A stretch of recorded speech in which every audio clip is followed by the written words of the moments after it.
మనిషి అని కానీ ఎవరికి అక్కడ తెలియదు. ఈ నినవే పట్టణం వారు ఎవరో యోనాను ఎరిగినటువంటి వారు కాదు. ఈ యోనా ఎక్కడి నుంచి వచ్చాడో వారికి తెలియదు. మరి ఏ విషయం గురించి వచ్చాడో వారికి తెలియదు, ఎందుకు వచ్చాడో వారికి తెలియదు. కానీ ఒక విషయం చెప్తున్నాను ఏంటంటే, దేవుడి గురించి చెప్తూ ఉన్నారు. వీరు ఆచరించే అనుసరించే దేవుడు వేరు, వీరు పూజించే దేవుడు వేరు. ఈయన చెబుతున్న దేవుడు ఎవరో తెలియదు, కానీ ఆయన చెబుతున్న మాట ఏంటంటే దేవుని ఉగ్రత రాబోతూ ఉన్నది, దేవుని నాశనము రాబోతూ ఉన్నది. బీ కేర్ఫుల్ అని చెప్తూ ఆయన ప్రకటించడం మొదలు పెట్టినాడు. ఆ ప్రకటిస్తూ ఆయన ప్రయాణం చేస్తూ ఉన్నారు.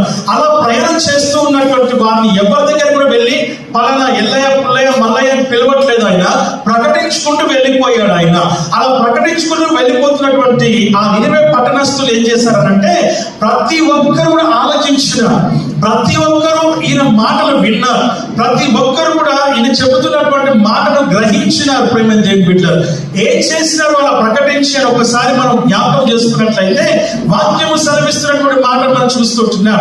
3 దినములంత ప్రయాణం మాత్రమే ఆయన ప్రకటించినారు. ఆ ప్రకటించినటువంటి మాటలను ప్రకటించేసి ఆయన ముగించుకొని కూర్చున్నాడు.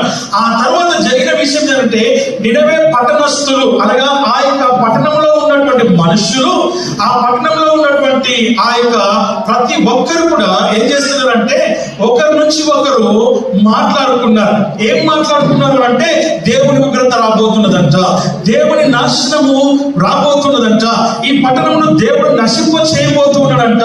కాబట్టి ఏం చేయాలి? ఇప్పుడు ఉపవాసం ఉండాలి అనే ఒక తీర్మానానికి వచ్చారు, ఒక నిర్ణయానికి వచ్చి వాళ్ళు ఉపవాసం సాధించడానికి ప్రయత్నం చేస్తున్నారు. ఈ విషయాన్ని మిగతా 37 రోజుల యొక్క ప్రయాణం ఏదైతే ఉందో, ఆ 37 రోజుల ప్రయాణం ఉన్నటువంటి ఆ ప్రాంతాన్ని అందరికీ కూడా ఒకరిని గురించి ఒకరి గురించి ఇంకోరు ఇలాగ అందరికీ చెప్పుకున్నట్టుగా మనం చూస్తూ ఉంటున్నాం.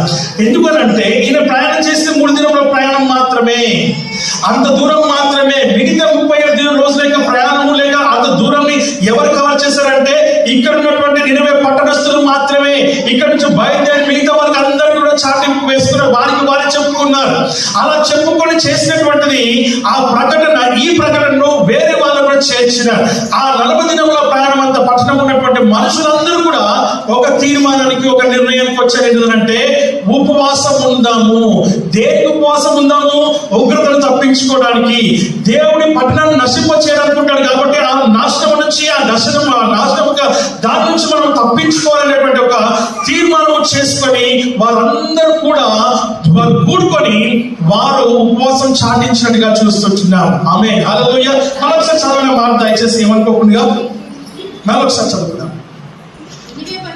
నినవే పట్టణపు వారు దేవుని యందు విశ్వాసం ఉంచినారు. దేని యందు విశ్వాసం ఉంచారంటే, దేవుని యందు మొదటిగా వాళ్ళు చేసిన పని ఏంటంటే, దేవుని యందు విశ్వాసం ఉంచినట్టుగా చూస్తూ ఉంటూ ఉన్నాం. హల్లెలూయా. దేవుని యందు విశ్వాసం ఉంచినట్టుగా ఈ రోజు ప్రతి ఒక్కరు కూడా ఉపవాసం ఉండడం గొప్ప విషయం కాదు. ప్రేమ దేవుని బిడ్డ, నువ్వు చేయాల్సిన పని ఒకటి ఉంది ఏంటంటే, దేవుని యందు నువ్వు విశ్వాసం ఉంచాలి. దేవుని యందు విశ్వాసం ఉంచి నువ్వు ఉపవాసం ఉండి నువ్వు ప్రార్థన చేస్తే దేవుని యొక్క కార్యాన్ని, దేవుని యొక్క అద్భుతాన్ని నువ్వు చూడగలవని వాక్యం ద్వారా మనం చూస్తున్నాం. కేవలం అద్భుతమే కావాలా, కేవలం ఒక గొప్ప ఆశీర్వాదమే కావాలా, దానికోసం కాదు మనం చేయాల్సిన ప్రార్థన. మన జీవితంలో దేవుని యొక్క క్రియ ఏం జరిగినది, మనము దేవుని కొరకు ఎలా ఉన్నాం, మనము దేవుని విషయంలో ఎలా ఉన్నామని దాని గురించి నేను ప్రార్థన చేయాలి. నా ఆత్మీయ జీవితం ఎలా ఉంది, నా ప్రార్థన జీవితం ఎలా ఉంది, నా యొక్క వాక్య జీవితం, నా విశ్వాస జీవితం, నా సంఘం, నా సహవాసం, నా యొక్క తోటి వారు ఎలా ఉన్నారు, వారు ఏ కష్టంలో ఉన్నారు, వారు ఏ శ్రమలో ఉన్నారు, లేక అమ్మగారు ఎలా ఉన్నారు, అయ్యగారు ఎలా ఉన్నారు, నా తోటి వారు ఎలా ఉన్నారు అనేటువంటి ఒక విచక్షణ కలిగినటువంటి వారమై మనకు దేవుని సన్నిధిలో ప్రార్థన చేసే ముందు మనకు కావాల్సింది విశ్వాసము. ఆ విశ్వాసమే మనకు కావాలని దేవుని వాక్యం ద్వారా మనం చూస్తూ ఉంటూ ఉన్నాం. హల్లెలూయా. మనందరూ ఏమని పిలుస్తారు? క్రైస్తవుల్ని విశ్వాసులు అని పిలుస్తారు. మన విశ్వాసాన్ని ఎందుకు పిలుస్తున్నారంటే, మన విశ్వాసము కలిగినటువంటి వారమై ఉంటూ ఉన్నాము కనుక, ఆ విశ్వాసము కలిగినటువంటి వారు మాత్రమే విశ్వాసి అయి ఉన్న సంగతిని జ్ఞాపకం చేసుకోవాలి. యోహాను సువార్త 27వ అధ్యాయం మనం చూసినప్పుడు అక్కడ వాక్యం ఏమంటుందంటే, విశ్వాసిగానే ఉండాలి, అవిశ్వాసిగా నువ్వు మారకూడదు అని వాక్యం ద్వారా వర్తమానం మనం చూస్తున్నాం. మళ్ళా సత్యం చదువుతాం మా మాట. దేవుని యందు విశ్వాసము ఉంచి ఉపవాస దినమును చాటించిన. ఆమేన్, హల్లెలూయా. విశ్వాసం ఉంచడమే కాదు, ఒక ప్రకటన చేస్తున్నారు, చాటించినట్టుగా చూస్తున్నాం. వారికి వారే చాటించుకున్నారు. ఒక్కరికి విషయం తెలిసింది. మిమ్మల్ని ఒక చిన్న ప్రశ్న వేయాలనుకుంటున్నాను. ఎవరో ఒకరు లేస్తారు.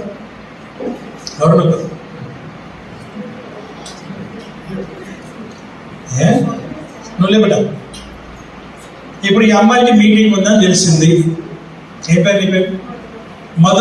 మధుమతికి మీటింగ్ ఉందని తెలిసింది. ఎక్కడ ఉంది? అమ్మగారి ఇంట్లో ఉంది మీటింగ్. ఇంకా వేరే పేరు నాకు తెలియదు కాబట్టి, వేరే ఏ పేరు చెప్పినా మనకి వేరే వాళ్ళకి ప్రాబ్లం అవుతుంది. కాబట్టి అమ్మగారి ఇంట్లో మీటింగ్ ఉందన్న సంగతి తెలిసింది. ఇప్పుడు నువ్వేం చేయాలి? ఇందాక వాక్యం చదువుకున్నా, ఏం చేయాలి? వేరే వాళ్ళకి చెప్పాలి. ఎంతమందికి చెప్పాలి? వీలైనంత మందికి నువ్వు చెప్పాలి. ఆ తర్వాత ఇంకా వేరే చెప్పి ఏం చెప్పాలి? నువ్వు ఇంకా మీరు వెళ్ళండి, నేను ఇంకో దిక్కు వెళ్తున్నా అని చెప్పాలి. ఆ తెలుసుకున్న వాళ్ళు మిగతా వాళ్ళకి చెప్పాలి. ఆ తెలుసుకున్న వాళ్ళు మిగతా వారికి చెప్పాలి. అందరికి తెలిసే వరకు ఈ ప్రకటన వెళ్ళాలి. వెళ్తున్నాయా? మాకు ఇక్కడ చెప్పారండి, మాకు చెప్పలే కదా. కూర్చో. ఈ చాటింపు ఎవరో చెప్పాల్సిన అవసరం ఒకరికి తెలిస్తే చాలు, మిగతా వాళ్ళందరికీ తెలిసిపోవాలి. అలా తెలుసుకునేటువంటి గుణలక్షణము యేసయ్య లక్షణం. యేసయ్య హృదయం కలిగినటువంటి వారు, యేసయ్య మనస్సు కలిగినటువంటి వారు, క్రీస్తు యేసులకు కలిగిన ఈ మనస్సును నువ్వు కలిగి ఉండండి అని వాక్యం చెబుతుంది. ఆ మనస్సును కలిగినటువంటి వారు నాకు చెప్పలేదు, నాకు తెలియదు అనే మాట వారి నోట్ల నుంచి ఎన్నటికీ ఎప్పటికీ రాదుగాక రాదు. ఆమేన్, హల్లెలూయా. ఇది మనం నేర్చుకున్నటువంటి ఆత్మీయ జీవితం. ఈ ఆత్మీయ జీవితాన్ని నువ్వు కలిగి ఉండాలని వాక్యం ద్వారా మనం చూస్తున్నాం. అంతేగాని ప్రేమ దేవుడు అలా నాకు చెప్పలేదనే మాట సాతాను మాట. అనగా మనలో సాతాను పనిచేస్తూ ఉన్నాడు. ఎంతసేపు సాతానికి కావాల్సింది వ్యతిరేకమైనటువంటి భావాలే, వ్యతిరేకమైన ఆలోచనలే, వ్యతిరేకమైన తలంపులే, వ్యతిరేకమైన మాటలే, వ్యతిరేకమైన క్రియలే, విరుద్ధమైనటువంటి స్వభావమే కానీ అనుకూలమైన స్వభావం ఎంత మాత్రము కాదు అన్న సంగతిని జ్ఞాపకం చేసుకోవాలి. అందుకే వాక్యం ఏం చెప్తున్నారంటే, క్రీస్తు యేసులో కలిగిన ఈ మనస్సును మీరును కలిగి ఉండండి అని చెప్తూ ఉన్నాడు. ఆమేన్, హల్లెలూయా. కనుక నా ప్రియమైనటువంటి సహోదరులారా, నా ప్రియమైనటువంటి వారులారా, వాక్యం చెప్తున్న మాట మనం చూస్తుంటున్నాం. దేవుని యందు విశ్వాసం ఉంచడమే కాదు, వారు చాటించినట్టుగా చూస్తుంటున్నాం. ఏం చాటించినారు? ఇదిగో పలానా జీవితానికి దేవుడు ఇదిగో ఉగ్రత తీసుకొని వస్తున్నాడంట. ఏ దేవుడు అడగట్లా, ఆ వాడికి తెలియదు, ఈయన ఎవరో కూడా తెలియదు, యోనా ఎవరో కూడా తెలియదు. యోనా దేవుడు పంపించాడు, అంతే, అంతవరకేం తెలుసు. ఆ పంపించినటువంటి వ్యక్తి ప్రేమ దేవుడు అక్కడికి వచ్చి ప్రకటిస్తూ ఉన్నాడు. ఏమని ప్రకటిస్తున్నాడు? ఇదిగో ఉగ్రత రాబోతుంది. ఎందుకు రాబోతుంది చెప్పాడు ఆయన. ఇదిగో మీ పాపం బహు భయంకరం, మీ దోషం బహు భయంకరం, మీ అపరాధం బహు భయంకరం, మీ పాపం జీవితం బహు భయంకరం. కాబట్టి దేవుని ఉగ్రత రాబోతుంది, దేవుని యొక్క నాశనం రాబోతుంది, మీరు చక్కబడండి, మీరు మార్చుకోండి అని మాత్రమే చెప్పాడు ఆయన. ఆమేన్, హల్లెలూయా. వెంటనే చాటింపు వేసినారు ప్రేమ దేవుడు. దేవుని మీద విశ్వాసం ఉంచి చాటింపు వేసినట్టుగా వాక్యం ద్వారా చూస్తున్నాం. నెక్స్ట్ వర్డ్ ఏంటిదమ్మా? నెక్స్ట్ వర్డ్ ఏంటిది? గనులేమి అల్పులేమి అందరూ. చాలండి, గనులేమి అల్పులేమి. ఇందులో పెద్దవాళ్ళు, చిన్నవాళ్ళు, కదండి, మగవారు, ఆడవారు అంటూ ఏమీ లేదంట. దేవుడు వాక్యం చెప్తున్న మాట ఏంటంటే, ఐశ్వర్యవంతులు, ధనవంతులు, మిడిల్ క్లాస్ కానీ, high class, middle class, lower middle class, total lower class, అన్ని తరగతులటువంటి మనుషులందరూ కూడా ఒక్క దగ్గరికి చేరినట్టుగా మనం చూడగలుగుతూ ఉంటూ ఉన్నాం. ఇంకో దగ్గర విషయం ఏంటో తెలుసా? ఇంటికి వెళ్ళినట్లయితే అక్కడ పశువులను సైతము వాటికి నీరు పెట్టలేదని వాక్యం చూస్తున్నాం. చంటి పిల్లలకు పాలు ఇవ్వలేదని వాక్యం ద్వారా మనం గమనిస్తూ ఉంటూ ఉన్నాం. ఇలాగన వారు ఏం చేశారంటే 3 దినముల ఉపవాస ప్రార్థనలు ప్రకటించుకొని చాలా ఖండితముగా, చాలా కఠిన తరముగా వారు ఏర్పాటు చేసుకున్నట్టుగా వాక్యం చెప్తూ ఉంది. అలాగే ఈ ఉపవాసం ఎలా ఉంది ఈ రోజున? మనం ఏమంటామో తెలుసా అండి? ఆకలిస్తుందండి, నీరసం వస్తుందండి, ఉండలేమండి, కష్టమండి. ఆమేన్. హల్లెలూయా, హల్లెలూయా. నువ్వు దేవుణ్ణిలో ఉంటే నీకు ఆకలి కాదు. నువ్వు నిజంగా ఉపవాసం ఉండి దేవుని దగ్గరికి వస్తే ఆకలి ఎంత మాత్రము కాదు, దప్పిక ఎంత మాత్రము కాదు. ఇది మీ ప్రాక్టికల్ గా మీ జీవితంలో మీరు ఇంతకు ముందు చేసేటువంటి పనులే, కానీ ఇప్పుడు మనం చేయలేకపోతున్న కారణం ఏంటంటే మనము కాస్త ఏమైపోయాము, ఏజ్ పైపడింది అనేసి మనము దాంట్లో నుంచి కొంచెం బాగా ఎలివేట్ అయినాం. కాబట్టి మనము 20 సంవత్సరాల విశ్వాస జీవితము లేక ప్రార్థన జీవితంలో ఉన్నాం. కాబట్టి దేవుని వాక్యం సెలవిస్తున్న మాట మనం చూస్తూ వచ్చినాం. కొంచెము మనమే వెసులుబాటు చేసుకుంటూ ఆ ఉపవాస ప్రార్థన మనం ఏం చేస్తున్నాం అని అంటే నిర్లక్ష్యం చేస్తూ ఉన్నాం. హల్లెలూయా. మనం కొన్నిసార్లు మన బీపీ ఉన్నాయి, కరెక్టే, బీపీ ఉంది, షుగర్ ఉంది, థైరాయిడ్ ఉన్నాయి, అన్ని ఉన్నాయి. కానీ ఇవన్నీ దేవుని ఆధీనంలో ఉన్నాయన్న సంగతిలో మనం జ్ఞాపకం చేసుకోవాలి. నిజంగా దేవుని సన్నిధిలో నువ్వు దేవుని ప్రార్థన చేస్తే వీటన్నిటి విషయంలో కూడా దేవుడు నీకు ఏం చేస్తాడు, తన శక్తిని, తన బలాన్ని ఆయన ఇస్తాడు. మీరు నమ్మకపోండి, గడిచినప్పుడు రాత్రికాల సమయంలో నేను దేవుని సన్నిధిలో కూర్చున్నాను, వాక్యం పెట్టుకుని ఎదురు కూర్చొని ఏం చేస్తున్నానంటే దేవుడి యొక్క విషయాలు మాట్లాడుతూ వచ్చాను. ఈరోజు మా దగ్గర ఉన్న అంశం ఏంటంటే అపవిత్రాత్మ పట్టినటువంటి వాడు, అనగా మా అంశం 7 ఆత్మల గురించి దేవుడు మాత్రం మాట్లాడుతున్నాడు. అంతకు ముందు 6-7 వారాలు భ్రమపరచు అనే ఆత్మల గురించి దేవుడు మాట్లాడినాడు. ఈ 2వ పాయింట్లోకి వచ్చినాం మేము. అపవిత్ర ఆత్మ అనేదాన్ని, అనగా దేవుని పరిశుద్ధాత్మకు విరుద్ధంగా పనిచేసి కొన్ని ఆత్మలు ఉన్నాయి. ఆ ఆత్మల గురించి దేవుడు మాత్రం మాట్లాడుతున్నాడు. కలిసి రాత్రి కాలం దేవుని దగ్గర కూర్చున్నప్పుడు పొద్దున ఉదయకాలం 4ంటికి నేను వెళ్ళి పడుకున్నాను కానీ నాకు నిద్ర రావట్లేదు. కారణం అంటే ఆయన బయలుపరిచిన విషయాలు చూసినప్పుడు నాకు నిద్ర పట్ల. తర్వాత వచ్చి మా పాస్టర్ గారు వచ్చి 6 గంటలకు లేపారు అన్నారు, అంతే, లేచి కూర్చున్నారు. ఆమేన్. హల్లెలూయా. దేవుని వాక్యం సెలవిస్తుంది, మనం ఎప్పుడైతే దేవుని సన్నిధిలో నిజంగా నిజంగా ప్రతిష్ట కలిగినటువంటి వారిపై కూర్చొని ఉంటే దేవుడు నీతో మాట్లాడుతూ ఉన్నప్పుడు భయము కలిగి, వణుకు కలిగి, దేవుని సన్నిధిలో సమయం ఎరగక మనం కూర్చుంటాం. ప్రభుత్వం దేవుని పెట్టారు. ఆమేన్. హల్లెలూయా. వాక్యాన్ని చదివేటప్పుడైనా, ప్రార్థన చేసేటప్పుడైనా భయంతో, భక్తితో దేవుని సన్నిధిలో ఇష్టంగా ప్రార్థన చేస్తే, ఇష్టంగా వాక్యాన్ని చదివితే, ఇష్టంగా దేవుని సన్నిధిలో సమయాన్ని గడిపితే నిజంగా నీ దేవుడు నీతో మాట్లాడాలన్న సంగతిని నీవు గ్రహించాలని వాక్యం ద్వారా మనం చూస్తున్నాం. వారు దేవుని విశ్వాసం ఉంచినారు, ఉపవాసం ప్రకటించినారు, చాటించినారు. గనులేమి, అలుపులేమి, చిన్నలేమి, పెద్దలేమి, ముసలివారేమి, ముద్దవారేమి, చంటి పిల్లలంటే ప్రతి ఒక్కరు పశువులతో సహా వారు దేవుని సన్నిధిలో కూర్చున్నట్టుగా చూస్తున్నాం. వీరైనా రాజుకు కూడా తెలిసింది. రాజుతో పాటు మంత్రులతో పాటు సైనికులతో పాటు వారి భార్యలు, వారి పిల్లలు అందరూ కూడా గోనె పట్ట కట్టుకున్నట్టుగా చూస్తూ ఉన్నాం. 4వ మాట ఏంటో తెలుసా అండి? గోనె పట్ట కట్టుకున్నారు. ఏంటి గోనె పట్ట అంటే ఏంటి కదా? యాక్చువల్గా గోనె పట్ట అంటే ఏంటి అసలు? అనగా గోనె పట్ట ఇది నథింగ్ బట్ ఏంటంటే వస్త్రాలు ఏమి ఉండవు, బియ్యం సంచి ఉంటుంది కదా, దాన్ని గోనె పట్టగా కట్టుకున్నారు, మన మొలకు ధరించుకున్నారు. అంటే దాని అర్థం ఏంటంటే ఏమీ లేని వాడుగా మారిపోవాలి. నువ్వు ఎంత ఉన్నా, నువ్వు ఎంత ఐశ్వర్యవంతుడమైనా, రాజువైనా, మంత్రివైనా, ఇంకెవరైనా కానీ దేవుని సన్నిధికి వచ్చినప్పుడు నీవు ఏమీ లేని వాడిగా దేవుని మందిరానికి రావాలి, ఏమీ లేని వాడిగా దేవుని సన్నిధిలో కూర్చోవాలి, అన్నిటిని వదిలేయాలి. నీ యొక్క స్టేటస్ ని విడిచిపెట్టాలి, డిగ్రీని విడిచిపెట్టాలి, నీ ఐశ్వర్యాన్ని విడిచిపెట్టాలి, నీ ధనమును విడిచిపెట్టాలి, నీ పేరును విడిచిపెట్టాలి, నీ నేమ్ సేమ్ అన్నిటిని విడిచిపెట్టినట్లయి. ఆ విడిచిపెట్టి నువ్వు దేవుని దగ్గరకు వస్తే అప్పుడే నువ్వు ప్రార్థన చేయగలవు. నువ్వు ఆ విషయాన్ని గమనించాలని వాక్యం ద్వారా మనం చూస్తూ ఉన్నాం. హల్లెలూయా, హల్లెలూయా. ఎప్పుడైతే ఇవన్నీ విడిచిపెడతావో అప్పుడు నువ్వు దేవుని చూడగలుగుతావు, అప్పుడు నువ్వు దేవుని స్వరాన్ని వినగలుగుతావు, అప్పుడు దేవుని దర్శనాన్ని చూడగలుగుతావు, అప్పుడు దేవుని యొక్క సహవాసంలో నువ్వు ఎప్పుడైతే ఉంటావో దేవుడు నీతో మాట్లాడుతాడు. ప్రేమైన దేవుని బిడ్డ, ప్రవచనముతో మాట్లాడతాడు, వాక్యముతో మాట్లాడతాడు, సేవకుడితో మాట్లాడతాడు. ప్రేమైన దేవుని బిడ్డ, అనేకమైన రకాలుగా దేవునితో మాట్లాడడానికి ఆయన సిద్ధపడతాడు. ఎప్పుడైతే ప్రిపేర్ అయ్యి దేవుని దగ్గరికి వస్తావో, అన్నిటిని విడిచిపెట్టి నువ్వు గోనె పట్ట కట్టుకుంటావో, ఇక నేను నిమిత్తం మాత్రమే, ఇక ఏమీ లేదు నా దగ్గర, ఇక నాకు ఏమి సంబంధం లేదని ఎప్పుడైతే దేవుని దగ్గర నువ్వు నిన్ను ఒప్పుకుంటావో, నువ్వు సమర్పించుకుంటావో, నీవుగా దేవునికి అర్పించుకుంటావో, అప్పుడు దేవునితో మాట్లాడటం మొదలు పెడతాడు. ఆమేన్. హల్లెలూయా. 2 దేవుని మందిరానికి వచ్చారు. ఎంతమంది వచ్చారండి? 2 వచ్చారు.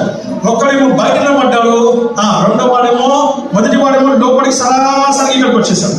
ఇక్కడికి వచ్చి ఏం మాట్లాడుతున్నాడు, ఏం ప్రార్థన చేస్తున్నాడు?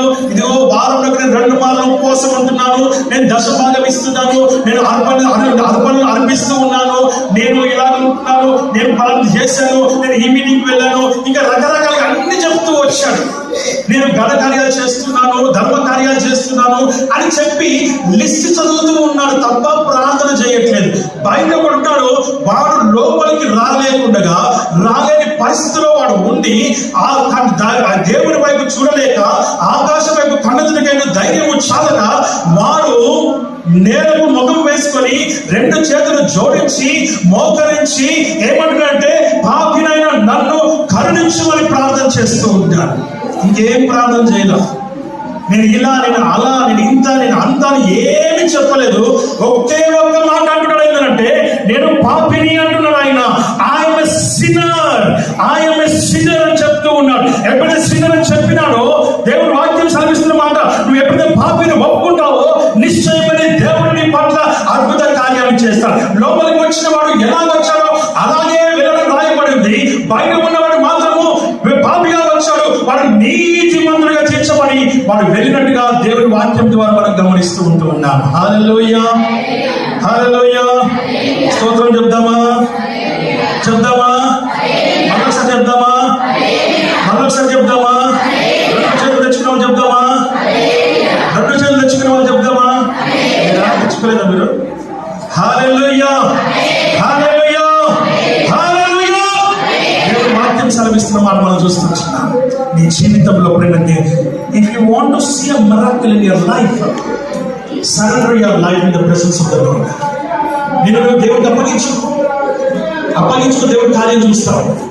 నీతిమంతుని నన్ను తీర్చి నీదు ఆత్మను నింపినందున, నీతిమంతునిగా నన్ను తీర్చి నీదు ఆత్మను నింపినందున, నీవు చూపిన నీ కృపని మరువలేను, నీవు చూపిన నీ కృపని మరువలేను. నా విమోచకుడా యేసయ్యా, నీ జీవనాధారము నీ నామమే హరించే, నీ జీవనాధారము నీ నామమే హరించే. నా విమోచకుడా యేసయ్యా,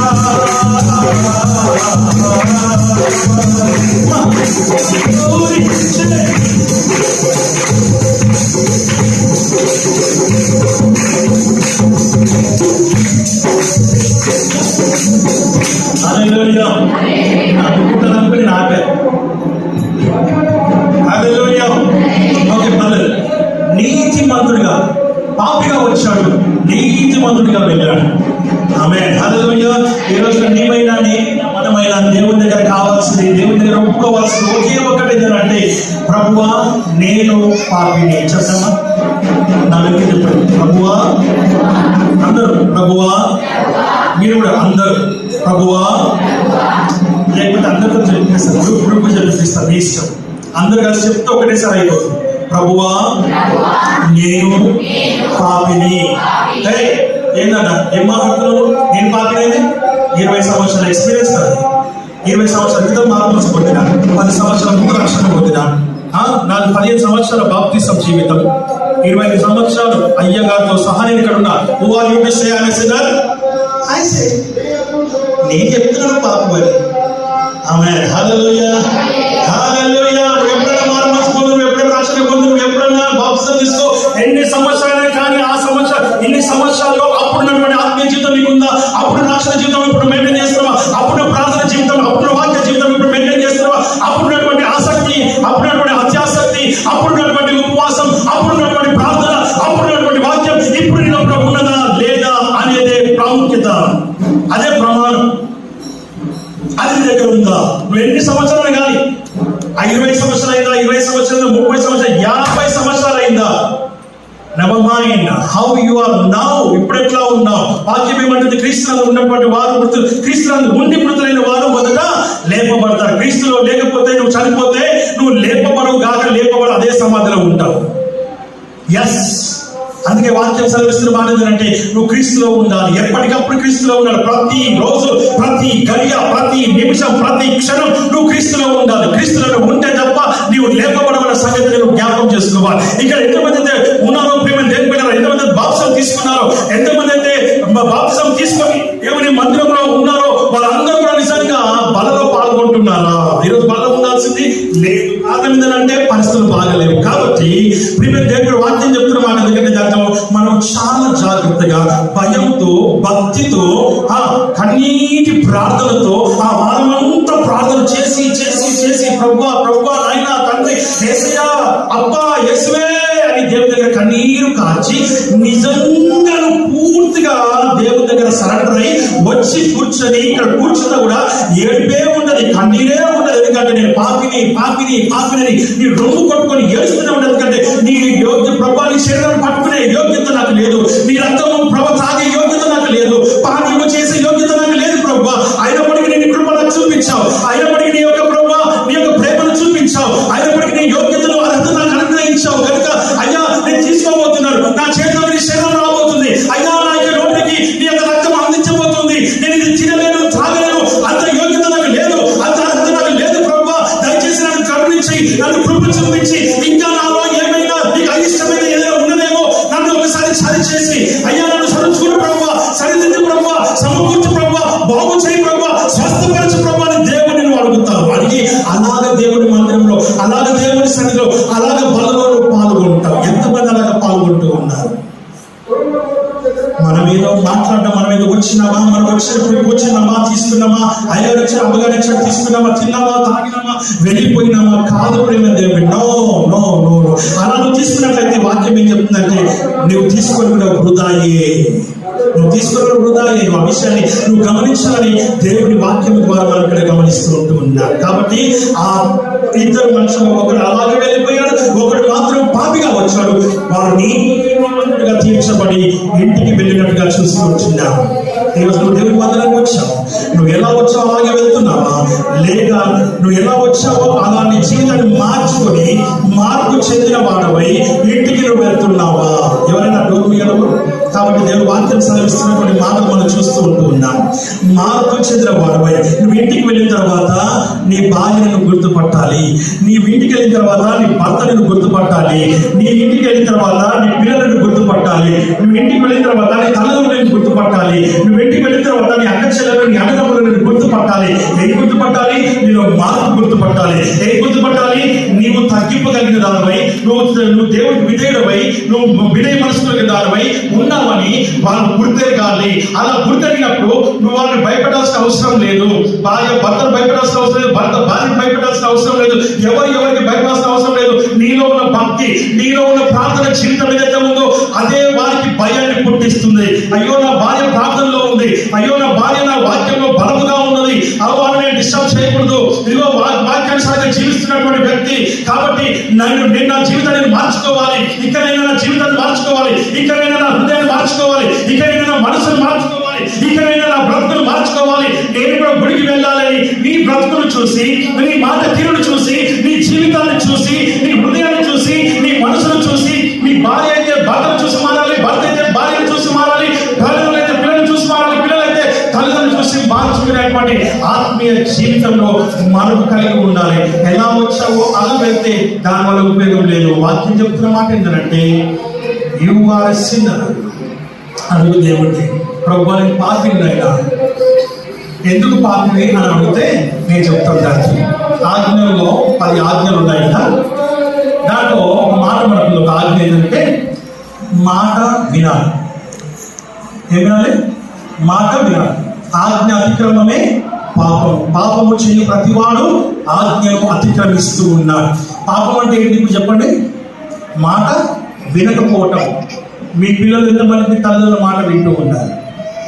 భార్య భర్తకి ఎంత లోబడి ఉంటుంది, భర్త భార్యను ఎంత ప్రేమిస్తూ ఉన్నారు? ఒకసారి మనం పరిశీలన చేసుకుందాం. ఈరోజు మన మాట, మనం దేవుడి మాట మనం వింటున్నామా? వింటే నువ్వు ఆజ్ఞకు లోబడ్డావు, ఆజ్ఞకు లోబడితే నీలో పాపము లేనట్టు. ఇంత సింపుల్ యాజ్ ఇట్ ఈస్.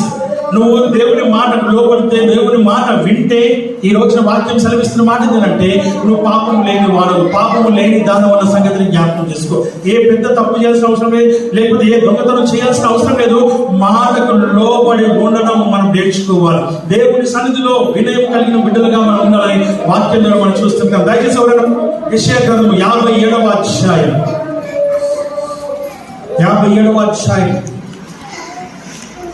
16వ వచనం.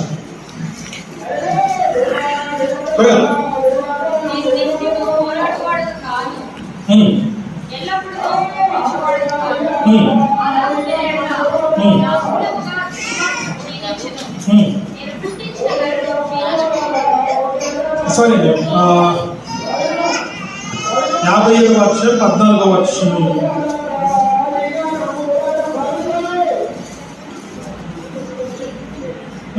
ఒక నిమిషం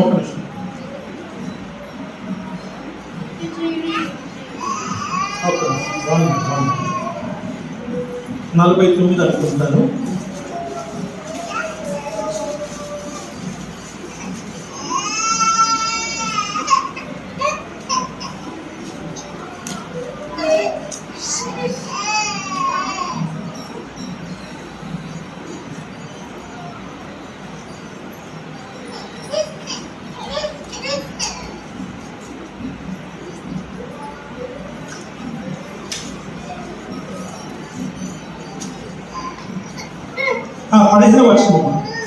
మహాగణుడును మహోన్నతుడును పరిశుద్ధుడును నిత్య నివాసుడైన వాడు ఈలాగ సెలవిస్తున్నాడు.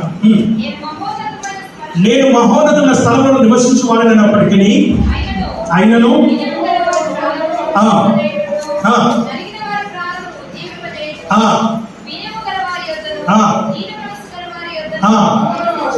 ఆమేన్, హల్లెలూయా.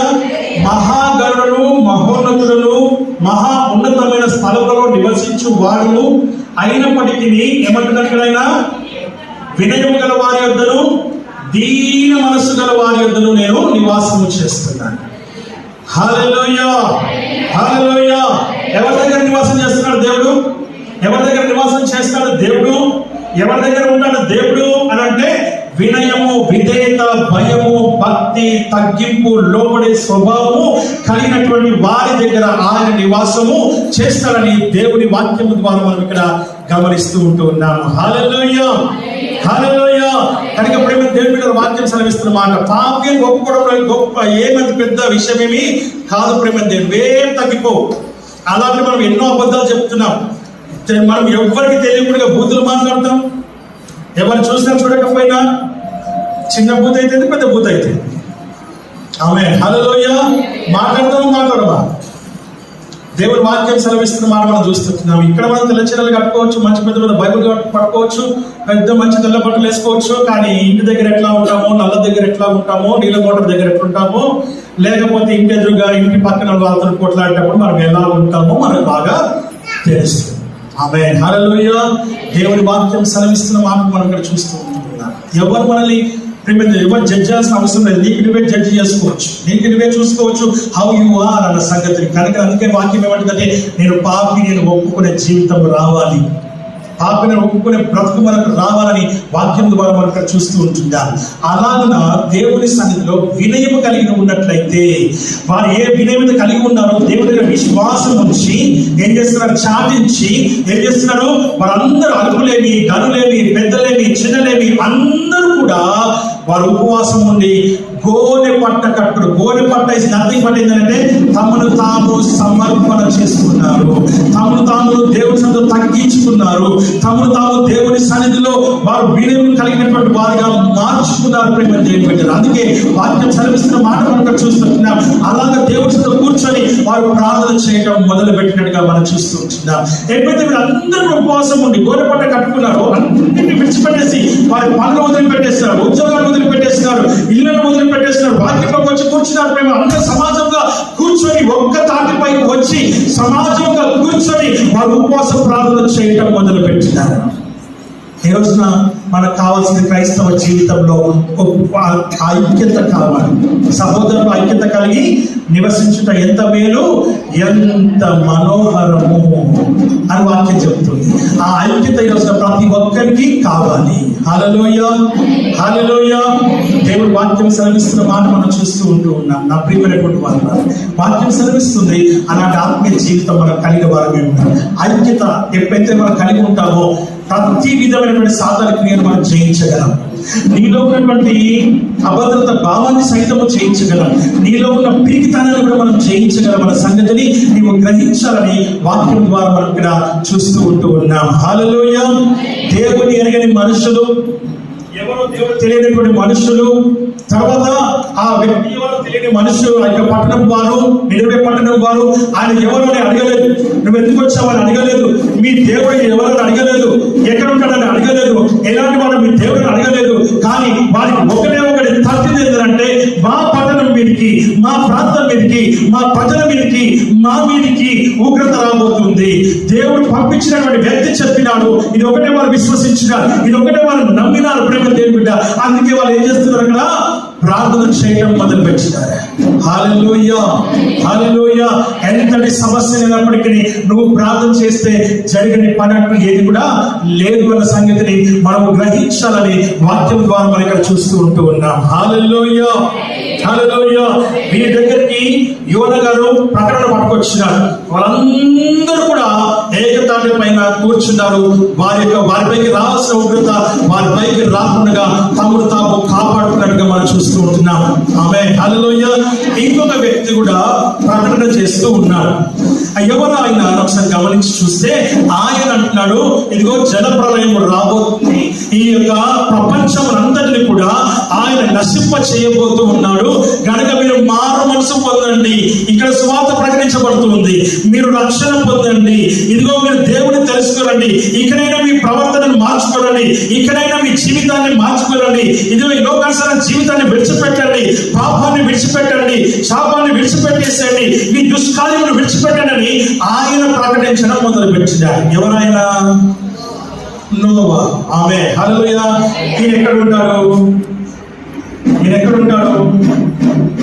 ఆదికాండంలో ఉంటాడు. ఎన్నో అధ్యాయంలో ఉంటాడు? 7వ అధ్యాయంలో ఉంటాడు. ఆమె హల్లెలూయా. వస్తాం, అక్కడ కూడా వస్తాం. అది కూడా వద్దు మనకి. చూద్దాం ఒకసారి 7వ అధ్యాయం 1వ వచనం. యెహోవా ఈ తరము వారిలో నీవే నా ఎదుట నీతిమంతుడు బయట చూచితిని కనుక నీవును నీ ఇంటి వారును. ఆమె ఇప్పుడు కుటుంబానికి మాత్రమే దేవుడు ప్రకటన చెప్తూ ఉన్నాడు. ఎందుకు కుటుంబానికి మాత్రమే చెప్పాడు? ఎందుకు ఒక్కరి దగ్గరికి వచ్చింది ప్రకటన? అక్కడనేమో అందరికి చెప్పాడు, ఇక్కడేమో ఒక్కడికి చెప్పినాడు. ఆమె హల్లెలూయా, హల్లెలూయా. ఇందాక నేను చెప్పాను కదా మధుమతి. ఆమె మధుమతి కదా. హల్లెలూయా. నువ్వు చేయాల్సింది ఏంటంటే నీ జీవితంలో అందరికి మతిపోయే పని చేయాలి. అంటే ఐఏఎస్ ఐపీఎస్ కావాలి. ఆమె హల్లెలూయా. అందరికి మతిపోతుంది. హల్లెలూయా, హల్లెలూయా, హల్లెలూయా. మనలో మతిపోయే లెక్కలు చేస్తారు. పేరు జరగొట్టుకునే మతి మార్పు లెక్కలు చేస్తారు. పేరు జరగొట్టుకునేది వద్దు, పేరు సంపాదించే మతిపోయే లెక్కలు మనం చేయాలి. హల్లెలూయా. సరే, పక్కకి వెళ్దాం. ఇక్కడ వాక్యం ఏం చెప్తుందంటే ఒక్కరికి వాక్ వచ్చింది. ఆ ఒక్కరికి వాక్ వస్తే ఆయన ఏం చేస్తున్నాడంటే, ఆయన ఇలాంటి కూడా అంటారా? ఎందుకు ఆయన దగ్గరికి వచ్చింది? ఇప్పుడు చదవడం 6వ అధ్యాయం అంటారు కదా, చదవండి. ఎన్నో వచ్చాం 16 అమ్మా 6:8. అయితే నోవాహు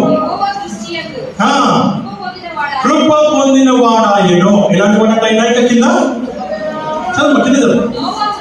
నోవాహు ఎలాంటి వాడంట? నీతి పరుడును, తన తరములో నిందారహితుడును అయ్యుండెను. నోవాహు దేవునితో నడిచినవాడు. 4 విషయాలు చెప్పబడుతుంది. మొదటిది కృప పొందినవాడు, రెండవది నీతిపరుడు, మూడవది నిందారహితుడు, నాలుగవది దేవునితో కూడా నడిచిన వాడు. అందరం చెప్తాం ఒకసారి. కృప పొందినవాడు. నోవహు కృప పొందినవాడు. రెండోదేమా నీతిపరుడు. నోవహు, నా వెనుక చెప్పు, నోవహు నీతిపరుడు. నోవహు నిందారహితుడు. నోవహు దేవుడితో నడిచిన వాడు. ఆమేన్, హల్లెలూయా. ఇప్పుడు అయ్యగారు నడిచిపోతున్నట్టు టైం అయిపోయింది. ఆమేన్, హల్లెలూయా, హల్లెలూయా. ఇప్పుడు ఈ నీతిమంతుడు, కృప పొందిన వాడు, నిందారహితుడు, దేవుడితో నడిచినటువంటి వాడు. అందుకు ఆయన దగ్గరికి ఆ వాక్ వచ్చింది. మరి మిగతా వారి సంగతి ఏంటి? ఆ మిగతా వారి సంగతి ఏంటి అయ్యారంటే, వారెవ్వరు కూడా నీతిలో లేనటువంటి వారు, నిందారహితులుగా లేనటువంటి వారు, దేవుడితో నడిచినటువంటి వారు కాదు, కృప పొందినటువంటి వారు కాదు. కనుకనే నోవహు దగ్గరికి ఆ వాక్ వచ్చింది. అందుకనే ఆయన మిగతా వారికి అందరికీ ప్రకటించడం మొదలుపెట్టినారు. హల్లెలూయా. దేవుడి వాక్యం సెలవిస్తున్న మాట మనం చూస్తుంటున్నాం. నా ప్రియమైనటువంటి వారు, నీ ఉపవాస జీవితం ఇప్పటి వరకు 21 దినాలు ఉపవాసం ప్రార్థన చేసి చాలా మంచిది. కానీ ఒక విషయాన్ని మనం జ్ఞాపకం చేసుకోవాలంటే, ఈ యొక్క 21 దినాల ఉపవాస ప్రార్థనలో నీవేమి పొందుకున్నావు? నేను అమ్మగారిని అడగాలనుకుంటున్నాను, ఏమనుకోవద్దు, తప్పక అర్థం చేసుకోవద్దు. ఈ 21 దినాల్లో ఎవరైనా మన సహోదరులు లేదా సహోదరులు, అమ్మ నాకు దర్శనం కనపడింది, అమ్మ నాకు ఈ ప్రవచనం వచ్చింది, అమ్మ నేను దేవుని స్వరాన్ని విన్నా, అమ్మ నాకు ఇగో ఈ వాక్యం ద్వారా దేవునితో మాట్లాడాడని ఎవరైనా సాక్ష్యం చెప్పినారా మందిరంలో? లేక మీకైనా చెప్పారా? Very good. Amen, hallelujah, hallelujah. Pass అయిపోయారు. దేవుని వాక్యం సెలవిస్తుంది, it's not simple to be fast for 21 days. నువ్వు ఉన్నావు అంటే ఖచ్చితంగా ఏదైనా సాధించినావని అర్థం. నేను అనుకున్నా ఖచ్చితంగా మీరు సాధించినారని. అందుకే మనం డైరెక్ట్ అడగగలుగుతున్నాను. ఆమేన్, హల్లెలూయా. ఒకవేళ మీలో ఎవరైనా పొందుకోకపోయినా పర్వాలేదు, కానీ ఆ ఉపవాస ప్రార్థనలో ఎక్స్పీరియన్స్ పొందుకున్నారు కదా, ఆ ఎక్స్పీరియన్స్ తోని మీరు 3 రోజులు ఎప్పుడైనా టైం తీసుకొని ప్రార్థన చేయడం మొదలు. ప్రభువా నాయన, పలానా సహోదరికి, పలానా అక్కకి, పలానా చెల్లికి, పలానా అన్నకి, పలానా అంకుల్కి, పలానా ఆంటీకి ప్రభువా మీరు ప్రవచనం ద్వారా మీరు మాట్లాడారు అయ్యా, మీరు వాక్యంతో మీరు మాట్లాడారు, దర్శనం చూపించినారు అయ్యా. నాకు కూడా కావాలి నాయన, అయ్యా నాకు ఈ బలం కావాలి, నాకు ఈ తలాంతు కావాలి, నాకు ఈ ఫలం కావాలని దేవుణ్ణి అడగడం మొదలు పెట్టండి. ఆమేన్, హల్లెలూయా, హల్లెలూయా. వాక్యం సెలవిస్తున్న మాట మనం చూస్తున్నాం. కనుకనే నీతిమంతుడు, డోర్ మీద వాక్యం సెలవిస్తున్న మాట మనం చూస్తున్నాం. ఏంటంటే నీతిమంతుడు, నిందారహితుడు, కృప పొందిన వాడు, దేవునితో నడిచిన వాడు నోవహు. కనుక ఆ విషయాన్ని మనం జ్ఞాపకం చేసుకుంటున్నాం. కనుకనే వాక్యం ఆయన దగ్గరకు వచ్చింది. ఆ వాక్యం ఆయన దగ్గరకు వచ్చింది కనుకనే ప్రేమ దేని మీద వాక్యం సెలవిస్తున్న మాట ఈ రోజున ఆయన అందరికీ ప్రకటించినాడు. కానీ ఎన్ని సంవత్సరాలు ప్రకటించినాడని? ఎన్ని సంవత్సరాలు? ఆయన ఓడ కట్టినాడు. దేవుడు ఓడను కట్టమని చెప్పినాడు. ఆ ఓడ ఎన్ని సంవత్సరాలు కట్టినాడు తెలుసా? 120 సంవత్సరాలు. చెప్పడం వెనకాల 120 సంవత్సరాలు. ఎందుకు చెప్పిస్తున్నాను తెలుసా? నేను టీచర్, మీరు స్టూడెంట్స్. ఎందుకంటే ఈ చెప్పడం వల్ల ఎల్కేజీ యూకేజీ దాంట్లో చూపిస్తే మనకు A for apple, B for ball అని చూపిస్తే వాళ్ళకి మైండ్ లో ఉండి ఇంటికి వెళ్ళాక చెప్పుకుంటూ పోయి A for apple, B for ball అని కూడా పోతూ ఉంటారు పిల్లలు. ఆమేన్, హల్లెలూయా. టీచర్స్ బాగా తెలుసు, అందరు టీచర్లు ఇక్కడ. ఆమేన్, హల్లెలూయా. అలా చెప్పిస్తే ఏమవుతుందంటే మీకు మైండ్ లో కూర్చుంటుంది. ఎన్ని సంవత్సరాలు చెప్పండి? 120 సంవత్సరాలు ఆయన ఓడను కట్టాడు. ఆ ఓడను కట్టడం వల్ల దేవుడు ఎంతమంది ఎక్కారు దాంట్లో? ఎంతమంది వచ్చారు దాంట్లోకి? ఎంతమంది వచ్చారు? ఎంతమంది వచ్చారు? 8 మంది. ఎంతమంది? నోవహు, అతని భార్య, ఆయన 3 కొడుకులు, 3 కోడళ్ళు, 8 ఆయన కోడళ్ళు ప్రవేశించినారు. ఆ ఫ్యామిలీ మాత్రమే ప్రవేశించింది. వాక్యం అలాగే చెప్తుంది. 7వ వచనంలో నీవును నీ ఇంటి వారును ఓడలోనికి. ఎందుకు ఇంటి వారే? ఎందుకు ఒక ఫ్యామిలీ ఎక్కింది అంటే, ఎందుకు ఒక ఫ్యామిలీకే అర్హత వచ్చింది, ఎందుకు ఒక ఫ్యామిలీకే యోగ్యత వచ్చింది, ఎందుకు ఒక ఫ్యామిలీకే. మనకు కూడా చర్చలో ఒక ఫ్యామిలీ చాలా క్లోజ్ గా ఉంటది. ఎవరితోని? పాస్టర్ గారితో, హల్లెలూయా, ఆయన గారితో. ఆమె హల్లెలూయా. అప్పుడు మిగతా మనకి ఏమనిపిస్తుంది? ఒక బాతోనే మాట్లాడుతుంది. హల్లెలూయా. ఎప్పుడైనా అనిపించింది? అక్కడ అనిపించే ఉంటుంది. ఎందుకు అనిపించదు? హల్లెలూయా, హల్లెలూయా. దేవుని వాక్యం సెలవిస్తున్న మాట మనం చూస్తూ ఉంటూ ఉన్నాం. నా ప్రియమైనటువంటి వారు కదా, అలాంటి సమయంలో మనకు కొంచెం ఈర్ష్య కూడా వస్తుంది, కొంచెం కోపం కూడా వస్తుంది, కొంచెం పగ కూడా ఏర్పడుతుంది. అప్పుడప్పుడు అలుగుతాం, అప్పుడప్పుడు మూతి పుడుచుకుంటాం, మూతి వంకరపోతుంది. హల్లెలూయా. మూతి వంకర పోవాలి, కోపం రావాలి, పగ రావాలి. ఎప్పుడు దేనికి రావాలంటే వాళ్ళు మాత్రమే ఉంటారా? నేను ఉండలేనా? హల్లెలూయా. పౌరుషం రావాలి, కోపం రావాలి, రోషం రావాలి, కానీ నువ్వు కూడా అటాచ్మెంట్ని పెంచుకోవాలి. అలా వచ్చి అలా అటాచ్మెంట్ పెంచుకున్నప్పుడు నీలో కూడా కోపం తగ్గిపోతుంది, నీలో ఉన్న పగ తగ్గిపోతుంది, నీలో ఉన్న ఈర్ష తగ్గిపోతుంది, నీలో వినయం పెరుగుతుంది, విధేయత పెరుగుతుంది, తగ్గింపు వచ్చేస్తుంది, ప్రేమ పెరుగుతుంది, ఆప్యాయత పెరుగుతుంది, కరుణ పెరుగుతుంది, దయ పెరుగుతుంది. నీ దయలో నేనున్నా ఎంతకాలం. వచ్చా? వస్తే పాడాలి. నీ దయలో నేనున్నా ఎంతకాలం, నీ దయలే నీదే, నేనే మౌనము, నీ దయలే నీదే, నేనే మౌనము.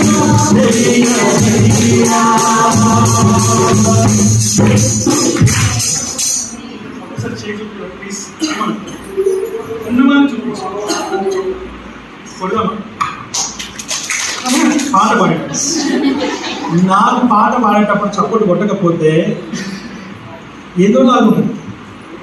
వేరే సేవకులు అంటే బీపీ పెరుగుతుంది, కోపం వస్తుంది. నాకేం కావాలి, కాకపోతే ఒక లాభం ఉంటుంది. ఎందుకంటే మనం ఏదో దిష్టిబొమ్మలాగా కూర్చున్నప్పుడు ఉంటుంది. ప్లీజ్ ఉజ్జీవంగా, ఉత్సాహంగా, ఉల్లాసంగా లేచిన పడతాం ఒకసారి ప్లీజ్. హల్లెలూయా, హల్లెలూయా, హల్లెలూయా. అబ్బా అమ్మా పర్లేదు, పర్లేదు కండి.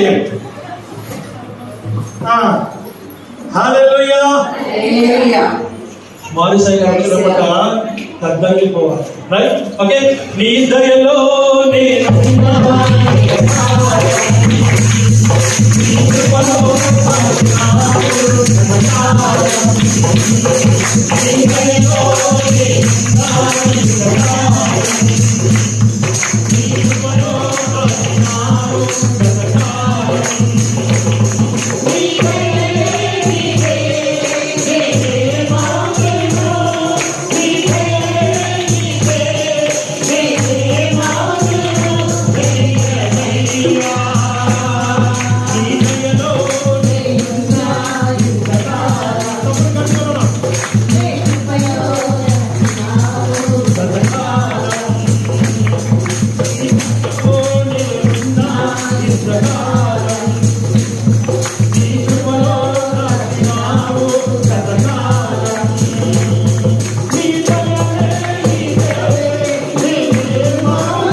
హల్లెలూయా, హల్లెలూయా.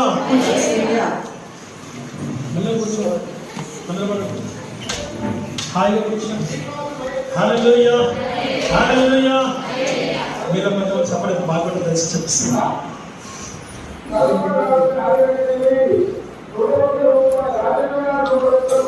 హల్లెలూయా అంటే స్టైల్ కొట్టాలనుకుంటారే, నాకు అర్థం కాదు. ఎవరు వస్తున్నారు అంతే వాడైతే ఎవరు తెచ్చారు, నాకు బయటకు వచ్చింది ఎటో చూస్తా. హల్లెలూయా, హల్లెలూయా. దీన్ని ఏమని పిలుస్తారు తెలుసా? Body present mind answer. ఏమంటారు? ఫ్యాన్ ఉంది కానీ రెక్కలు లేవన్నట్టు, ఫ్యాన్ ఉంది కానీ కరెంట్ లేదన్నట్టు, కూలర్ ఉంది కానీ దాని ఫ్యాన్ లేదు, మోటార్ లేనట్టు. మన body mind everything should be here. Amen, amen, amen. ఏంటంటే హల్లెలూయా అని చెప్పండి. కనుక ప్రేమ దేవుని వాక్యం సర్విస్తున్న మాట మనం చూస్తున్నాం. దేవుని దయ కావాలి. దేవుని దయతో, దేవుని కనికరముతో నేను చూసిన వాళ్ళందరూ కూడా నువ్వు ఇంటికి వెళ్ళినప్పుడు నేను బాగా చూడాలి. ఏం చూడాలండి? నువ్వు గుడికి ఎందుకు వస్తున్నావో నీ భర్తని గుర్తుపట్టాలి. నువ్వు ప్రార్థనకి ఎందుకు వెళ్తున్నావో నీ భర్తను చూసి ప్రేమగా నువ్వు పలకరించాలి. భయం, భయం అంటే లోకాచరణ భయం కాదని చెప్పేది, ఆత్మీయ భయం. ఏం మాట్లాడితే ఆమె ఏమనంటే దేవుని శిక్షిస్తాడని భయం, అది నువ్వు చూపించు, అది నువ్వు నేర్చుకో. దానివల్ల నీ కుటుంబం బాగుపడుతుంది, దానివల్ల నీ పిల్లలు బాగుపడతారు, దానివల్ల నీ జీవితం మారిపోతుంది, దానివల్ల అనేకమైన విషయాలు నేర్చుకోగలుగుతావు అనే సంగతిని జ్ఞాపకం చేస్తుంది. దేవుని వాక్కు బయలుదేరింది ఎవరి దగ్గరికి? నోవహు దగ్గరికి మాత్రమే బయలుదేరింది. నోవహు దగ్గరికి వచ్చింది, నోవహుతో మాట్లాడాడు.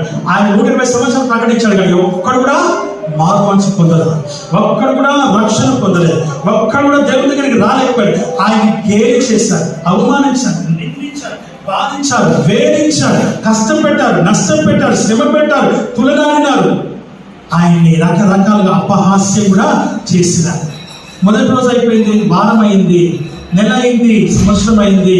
అయ్యా ఏది జలప్రలయమని అపహాస్యం చేశారు. కానీ ఆయన ఎక్కడ కూడా తన యొక్క విశ్వాసాన్ని, తన నమ్మకాన్ని, తన యొక్క నిరీక్షణని కోల్పోకుండా అంతే రీతిగా అదే మొదటి రోజు ఎలాగైతే ప్రకటించారో ఆ సంవత్సరంలో అలాగే ప్రకటిస్తూ వచ్చారు. నిరసించిపోలేదండి, బాధపడలేదు.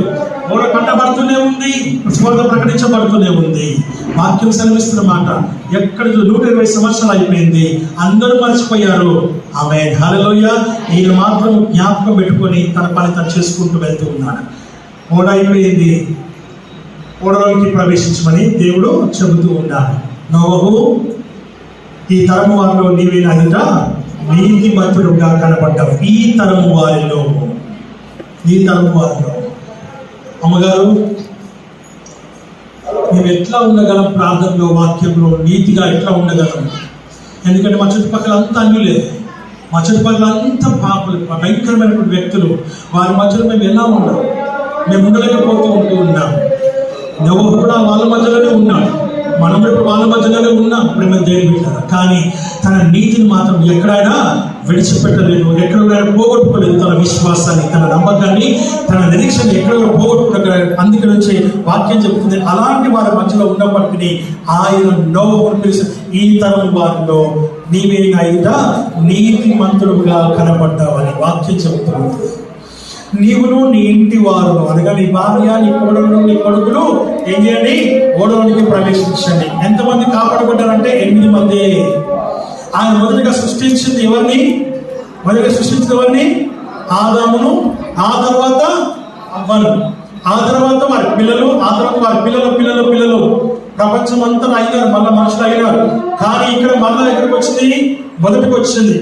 ఇప్పుడు ఎంతమంది ఉన్నారు ప్రపంచంలో? 8 మాత్రమే ఉన్నారు. 8 మంది మాత్రమే ఓడలోకి ప్రవేశించారు. వారితోనే దేవుడు మరణ సంతానాభివృద్ధి కలగజేసినట్టుగా దేవుని వాక్యం ద్వారా మనం చూస్తూ ఉన్నాం. హల్లెలూయా, హల్లెలూయా. దేవుని మాట వినకపోతే ఏం జరుగుతుందో తెలుసా?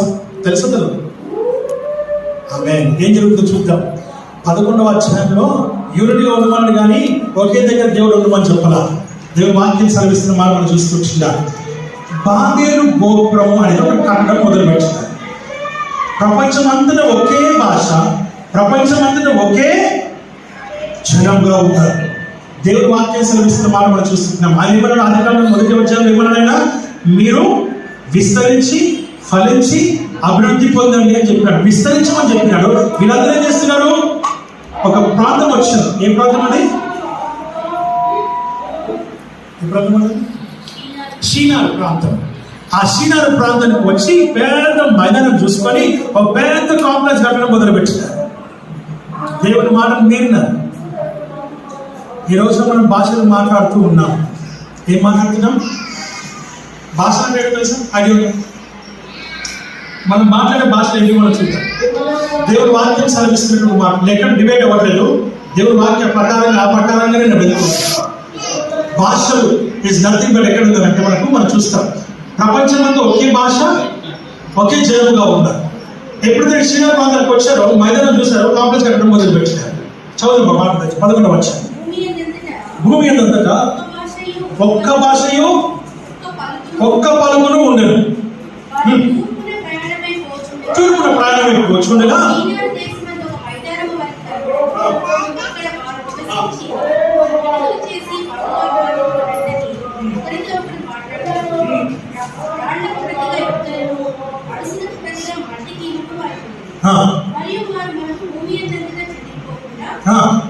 భూమి అంతటా, ఈ మాట జాగ్రత్తగా మనం నోట్ చేసుకోవాలి. భూమి అంతటా చెదిరిపోకుండా ఒక్క పట్టణమును, ఆకాశం అంటే ఒక శిఖరమును,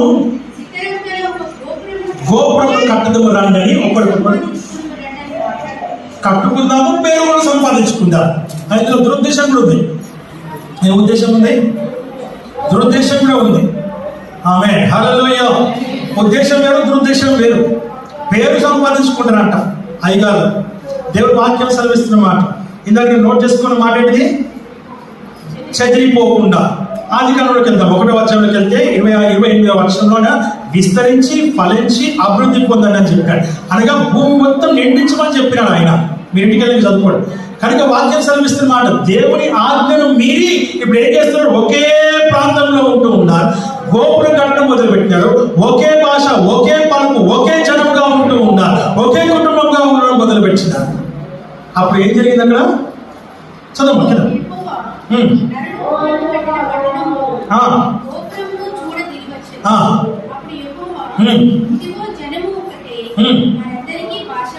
వాళ్ళందరికీ భాష ఒకటే.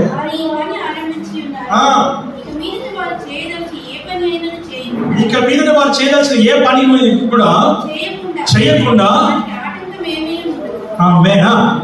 కనుక మనకు దిగిపోయి వారిలో ఒకరి మాట ఒకరికి అర్థం కాకుండా వారి భాషను తారు మారు చేద్దాము అనేసి వచ్చేసినారు. ఆమేన్, హల్లెలూయా. తారుమారు చేసినారు. ఇప్పుడు ఎట్లా అంటే క్యా అంటున్నాడు ఒకడు, అటుగో అంటే ఎంగి అంటున్నాడు వీడు. అయితే మళ్ళీ ఇట్లా అంటే వాట్ అంటున్నాడు ఇంకొకడు. తమిళ ఒకడు, మలయాళం ఒకడు, మరాఠీ ఒకడు. మన దేశంలోనే ఎన్నో భాషలు ఉన్నాయి. ఆమేన్, హల్లెలూయా. మన దేశంలో ఎన్నో భాషలు ఉన్నాయి. ఎన్ని భాషలు ఐడియా ఉందా అమ్మా?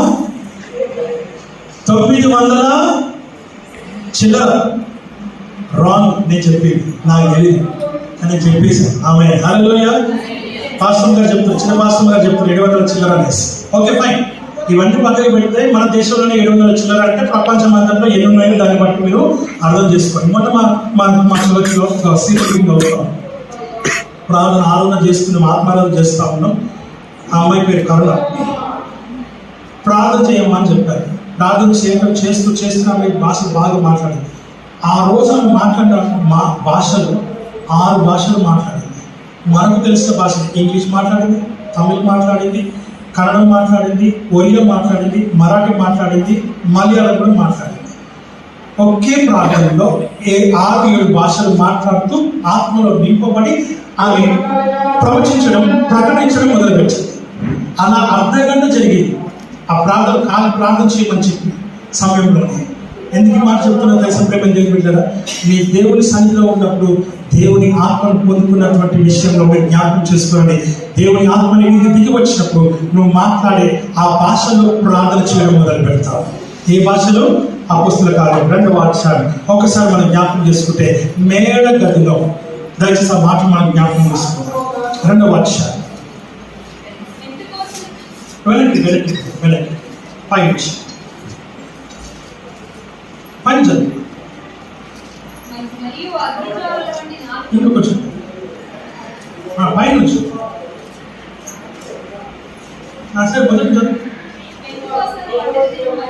వచ్చినప్పుడు అందరూ ఒక చోట చేరి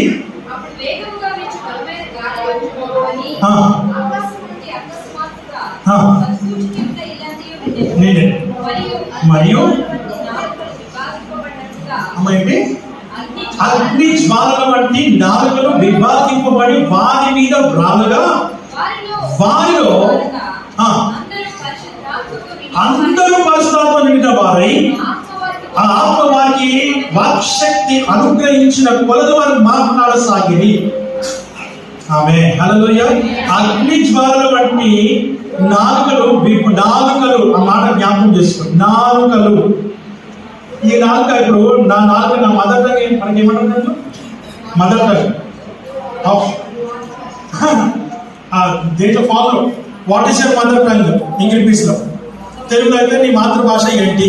తమిళ ఏమంటారు? ఆమె హల్లెలూయా. దేవుని వాక్యం సెలవిస్తుంది నీ mother tongue Telugu, Hindi, English, Malayalam, Tamil, what ever it is. అయితే ఇక్కడ విషయం ఏంటంటే వాక్యం సెలవిస్తున్న మాట మనం చూసుకుంటున్నాం. ఇలాగా నాలుకలు విభాగింపబడి వారి మీద వ్రాలి. ఏ నాలుకలు? ముందు చూద్దాం, చదువు. ఇది చదువు. జాగ్రత్త, మైక్ పట్టు చదువు కొంచెం దయచేసి. మైక్ పట్టు మీద వాళ్ళకి వినపడుతుంది. ఆ కాలమున ఆకాశము క్రిందను ప్రతి జనములో నుండి వచ్చిన భక్తిగల యూదులు యెరూషలేములో కాపురముండిరి. ఈ శబ్దము కలగగా జనులు గుంపులుగా కూడి వచ్చి ప్రతి మనుష్యుడు తన స్వభాషతో వారు మాట్లాడటం విని కలవరపడిరి. ఏ భాషతో? స్వభాషతో, తమ స్వభాషతో. ఎక్కడెక్కడి నుంచో వచ్చినారు. మరాఠీస్ కావచ్చు, గుజరాతీస్ కావచ్చు, లేకపోతే మార్వాడీస్ కావచ్చు, లేకపోతే తమిళన్స్ కావచ్చు, లేకపోతే మలయాళీస్ కావచ్చు. అక్కడటువంటి వాళ్ళందరూ అక్కడ వ్యాపారం చేస్తున్నారు, అక్కడ చూడడానికి వచ్చారు. వచ్చినటువంటి వాళ్ళు అక్కడ నివసిస్తూ ఉన్నారు. వాళ్ళ భాషలో వీళ్ళు మాట్లాడటం విన్నారు. ఇది చదువు.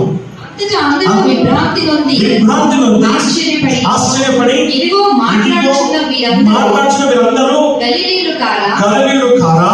మనలో ప్రతివాడు పుట్టిన దేశపు భాషతో వీరు మాట్లాడటం చూచి వినుచున్నామే. ఇది ఏమి అని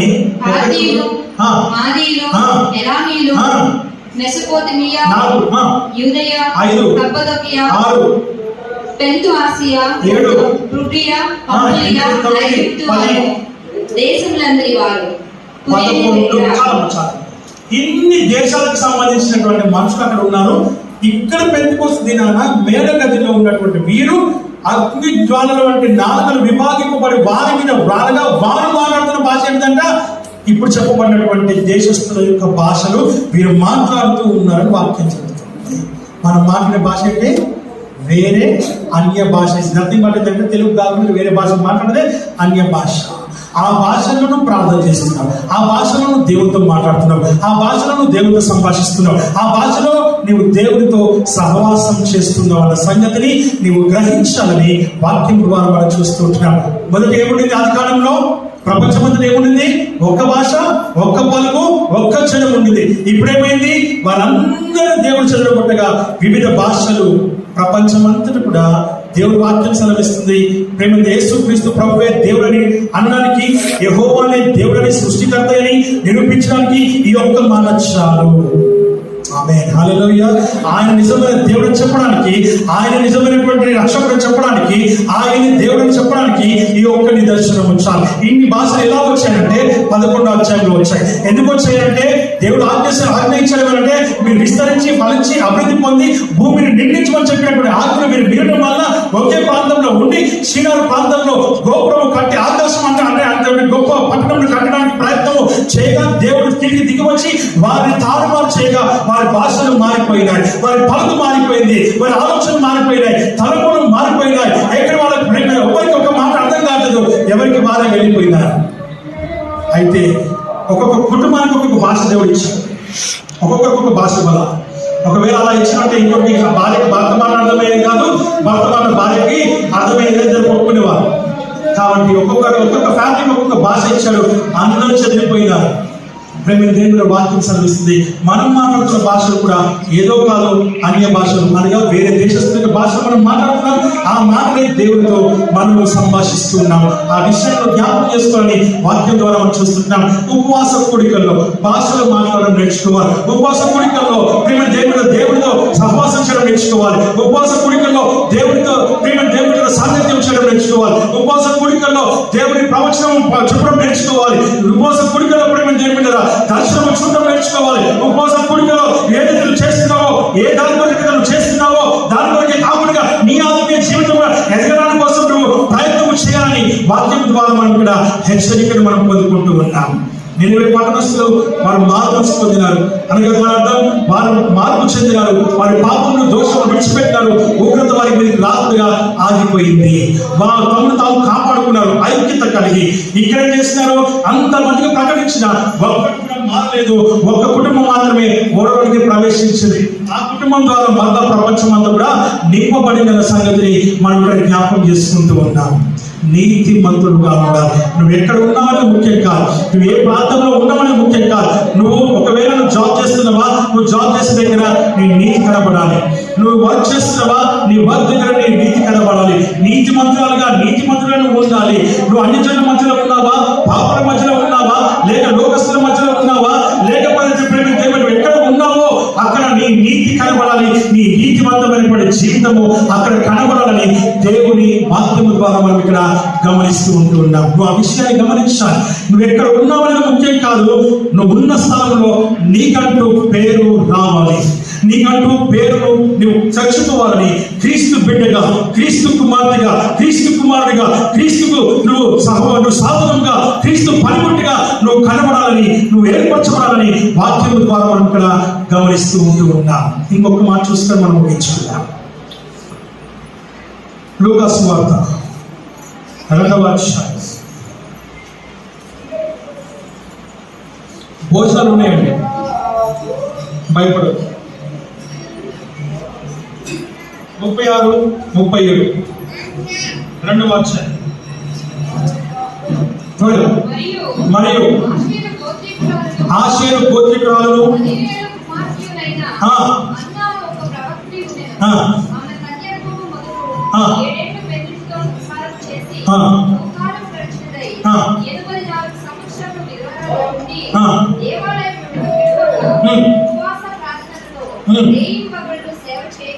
ఆమేన్, హల్లెలూయా, హల్లెలూయా.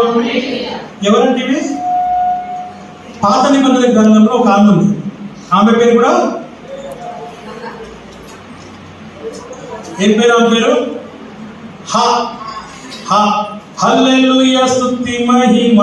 ఓకే, ఇక్కడ ఈమె అన్న ఆయనేనా. ఓకే, కన్ఫ్యూజ్ కావద్దు. పాత నిబంధన గ్రంథం హన్నా వేరు, ఈ అన్న వేరు. నన్ను ఏమని పిలుస్తారంటే మా ఇంట్లో, మా చర్చ్లో ఎక్కడైనా కూడా అన్నానే పిలుస్తారు, పాస్టర్ అన్న. ఆమె హల్లెలూయా. 60 ఏళ్ళు 70 ఏళ్ళు కూడా నన్ను అన్ననే పిలుస్తుంది. నేను కూడా హాయిగా నేను చక్కగా పిలిపించుకుంటాను. ఆమె హల్లెలూయా. వీళ్ళు కూడా అన్ననే పిలుస్తారు, అన్నయ్య కూడా అట్లాగే పిలవాలి అంతే. అయ్యగారు కూడా అట్లాగే పిలవండి, అప్పుడు ఎందుగా ఉంటాడు. ఇంకా మీరు ఒకవేళ అంకుల్ అన్నారు అనుకోండి, అంకుల్ పెంకులు అవుతాడు. కాబట్టి అంకుల్ని పెంకులు చేయకండి, ట్వింకులు అంతకన్నా చేయకండి. అంకుల్ వద్దు, పెంకులు వద్దు, ట్వింకులు వద్దు. ఏమున్నారా? అన్నయ్య. ఏమని చెప్పండి, పిలవండి. అన్నయ్య అని. హల్లెలూయా. ఏమని బ్రదర్ని కూడా ఏమని పిలుద్దాం అనుకుంటు ఏం పర్వాలేదు కానీ అన్నయ్య ఇమాన్ అన్నయ్య అని పిలవాలి, ఎంగ అయిపోతాడు. హల్లెలూయా. ఏం లేదు, ఈ శరీరం ఏంటంటే ఇట్లాంటి వాటికి బాగా రియాక్ట్ అవుతుంది. అంకుల్ తాత డాడీ అట్లా పిలిస్తే ఏమైతే కుంగిపోతుంది. ఆమేన్. హల్లెలూయా. హల్లెలూయా. అమ్మగారు కూడా ఏమని హల్లెలూయా. అమ్మగారు మీ అన్నయ్యని మాత్రం ఏమని పిలవాలి? అన్నయ్యా. ఆమేన్. హల్లెలూయా. హల్లెలూయా. నీరసం వచ్చిన అందరూ ఒకసారి హల్లెలూయా చెప్తాం, గట్టిగా చెప్తాం హల్లెలూయా. మదర్ టంగ్ ఏంటి మనది? తెలుగేనా? అయ్యగారు తెలుగేనా?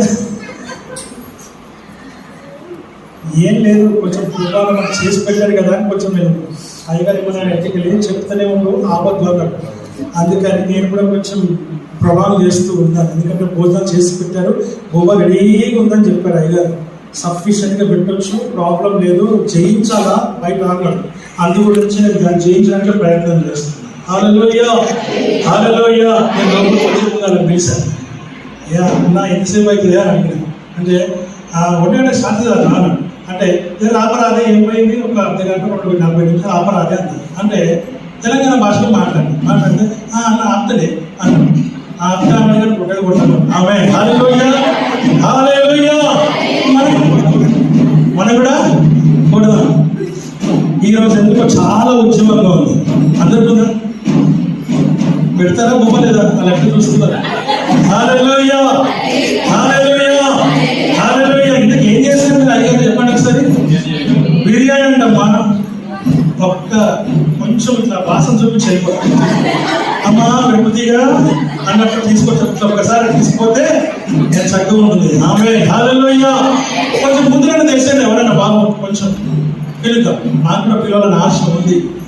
కనుక ప్రేమ దేవుడు మీరు అంటే మీరు ఎట్లా ఉండాలంటే ఏమంటుందండి, ప్లెజెంట్ గా ఉంటారు. మీ ముఖాలలో ఏమన్నా ప్లెజెంట్ గా తెలుగు ఏమంటారు,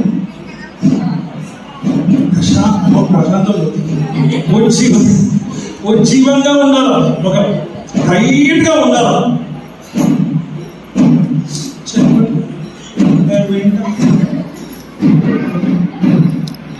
కూర్చొని మా కాళ్ళు వస్తే మీకేది హాయిగా నిలబడ్డారు, ఇటు అటు తిరుగుతూ ఉన్నారు, ఎందుకో వారు మాకు అర్థం కాదు.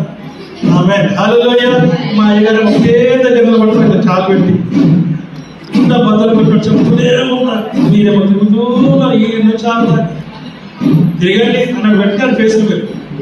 ఆమె హల్లెలూయా. హల్లెలూయా. అంటే అందరూ అసలు హల్లెలూయా చెప్పండి, చేతులేండి. హల్లెలూయా. పట్ల వాళ్ళ తల్లిదండ్రులు ఎవరో కానీ ఇంటికి వెళ్ళినాక వాళ్ళని బాగా కొట్టకుండా నేర్పించాడు. హల్లెలూయా 100 సార్లు చెప్పించాడు. నా ప్రియమైనటువంటి వాక్యం చెప్తున్న మాట, ఒక విధవరాలు 84 సంవత్సరాలు దేవుని మందిరం సేవ చేస్తుంది. ఉపవాస ప్రార్థన చేస్తుంది. ఎక్కడ చేస్తుంది? ఎక్కడ ఉంది? దేవుని మందిరంలో ఉంది. ఎవరామే? విధవరా. మీరు చెప్పిన కరెక్ట్ చెప్పండి, తీసేయట్లా. ఆమె పేరు అన్న, ఆమె పనియేలు కుమార్తె, తర్వాత ప్రవక్తిని, తర్వాత ఆశలు గోత్రికురాలు, విధవరాలు, 7 ఏళ్ళు సంసారం చేసింది. ఆ తర్వాత మందిరంలోనే ఉంది ఆమె. ఎక్కడుంది?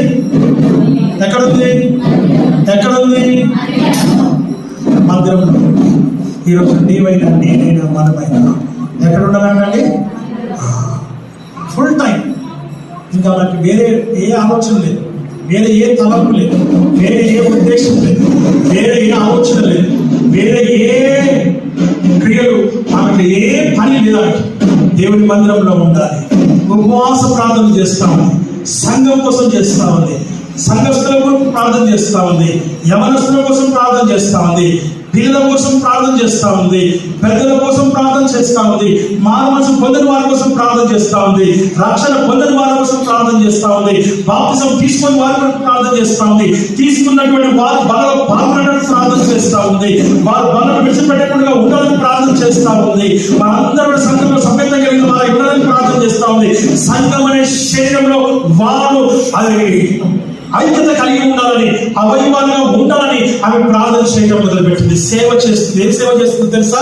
ఆదివారానికి ముందు రోజు వచ్చి ముందు రోజు ఈ మందిరం అంతా కడిగేసేస్తుంది, పక్కలన్నీ వేసేసేసి ఆదివారం కొంచెం అందరి గురించి ప్రార్థన చేస్తున్నాం. ఏ ఒక్కరు విడిచిపెట్టబడకుండా నీ మందిరానికి రావాలని, నీ మందిరంలో ఆరాధన జరగాలి ప్రభు, గొప్పగా జరగాలని ఆయన అని ప్రార్థన చేస్తా ఉంది. ఆ దేవునితో మాట్లాడడం వల్ల ప్రవచనం చెప్తూ ఉంది. ప్రేమ దేవుని కదా, సంఘంలో దేవుని సేవ చేస్తా ఉంది, సంఘస్థులకు సేవ చేస్తా ఉంది, సేవకునికి సేవ చేస్తా ఉంది, ప్రేమ సేవకుని కుటుంబానికి సేవ చేస్తా ఉంది, దేవునికి సేవ చేస్తా ఉంది, మందిరంలో సేవ చేస్తా ఉంది, ఉపవాసం ఉండి ప్రార్థనలు చేస్తా ఉంది. అలా చేస్తూ ఆమె దేవుని సన్నిధిలో తన సమయాన్ని గడపడం మొదలుపెట్టింది. ఎన్ని సంవత్సరాలంట? 84 సంవత్సరాల నుంచి దేవుని మందిరంలో ఉంది. ఆమేన్, హల్లెలూయా. మనం ఎలా ఉన్నామో ఒక్కసారి మనల్ని మనం కూడా పరిశీలన చేసుకోవాలని దేవుని వాక్యము ద్వారా మనం ఇక్కడ గమనిస్తూ ఉంటున్నాం. You have to hear the voice of God. You have to see. You have to seek in the presence of the Lord. వాక్యం సంధిస్తున్న మాట మనం చూస్తున్నాం. ఆయన మనం నేర్చుకోవాలి. ఎవరు నేర్చుకోవాలి? యేసయ్య నేర్చుకోవాలి. యేసయ్య నేర్చుకోవాలి. యేసయ్య ఎలా ఈ లోకంలో ఉన్నాడు, యేసయ్య ఎలా ఈ లోకంలో జీవించాడు. ఒకడు అడుగుతున్నాడు, ఆయన ఎందుకు చనిపోయినాడు? ఆయన దేవుడైతే ఎందుకు చనిపోయినాడు? ఆయన దేవుడైతే ఎందుకు మేలు కొట్టబడ్డాయి? ఆయన దేవుడు ఎందుకు శిలువ మీద వేలాడదీయబడ్డాడు? మనుషులు ఆయన్ని హింసిస్తుంటే ఎందుకు ఆయన ఏం చేయలేకపోయినాడు? ఆయన దేవుడు ఎట్లా అవుతాడనేసి వాక్యం ఏం చెప్తుంది తెలుసా? ఆయన అలా చేయకపోతే మనకు మారు మనసే లేదు. ఆయన అలా చేయకపోతే మనకు రక్షణనే లేదు. తండ్రి మీరు ఏమి చేయించున్నారో మీరు వెనుకలు కనుక వీరిని క్షమించమని ఆయన చెబుతూ ఉన్నాడు. అలా చేయడానికి గల కారణం ఏంటో తెలుసా? మనం అంటూ ఉంటాం ఏమనంటే, అయ్యా మీరు సేవకుడు కాబట్టి, అయ్యా మీరు ఎంతో కాలం నుంచి మీరు విశ్వాసంలో ఉన్నారు కాబట్టి మీరు నిలబడగలుగుతున్నారు, మేము నిలబడలేకపోతూ ఉన్నాం, మా కష్టమయ్యా, మేము అట్లా ఉండలేకపోతున్నాం, మేము ఉండలేమయ్యా అని మనం ఎవరైతే మాట్లాడుతూ ఉన్నారో క్రైస్తవులు, ఎవరైతే మాట్లాడుతున్నారో విశ్వాసులు, ఎవరైతే మాట్లాడుతున్నారో దేవుడి బిడ్డలు అని చెప్పుకున్నటువంటి వారు మేము అలా చేయలేమంటున్నారో వారి కోసం ఆయన నిరూపణ చేశాడు. ఏమి నిరూపణ చేశాడంటే, ఒక కుటుంబంలో పుట్టినాడు, తల్లి గర్భంలో జన్మించినాడు, పిండముగా వేయబడినాడు. ఆ పిండముగా వేయబడినటువంటి ఆయన ఎదిగినట్టుగా 9 నెలలు తల్లి గర్భంలో ఉన్నాడు. ఆ తర్వాత బయటికి తేపడ్డాడు. ఆ తర్వాత బాలుగా ఉండగానే వాక్యాన్ని చదవడము, ధర్మశాస్త్రం చదవడము, ఆకలింపు చేసుకొని అనేకమైన ప్రశ్నలు వేస్తూ ఉన్నట్టుగా వాక్యం ద్వారా మనం చూస్తున్నాం. ఆ తర్వాత 30 సంవత్సరాలు తల్లిదండ్రులతో పాటు నివసించి, వారితో పాటు జీవించి, వారికి లోపలి వారికి అనేకమైన సంపర్కాలు చేసి, పనులు చేసి, కుమారుగా చేయాల్సిన పనులు చేసి, ఆ తర్వాత 3.5 సంవత్సరాలు పరిచర్య చేసి దేవుడి వాక్యం చదివిస్తుంది.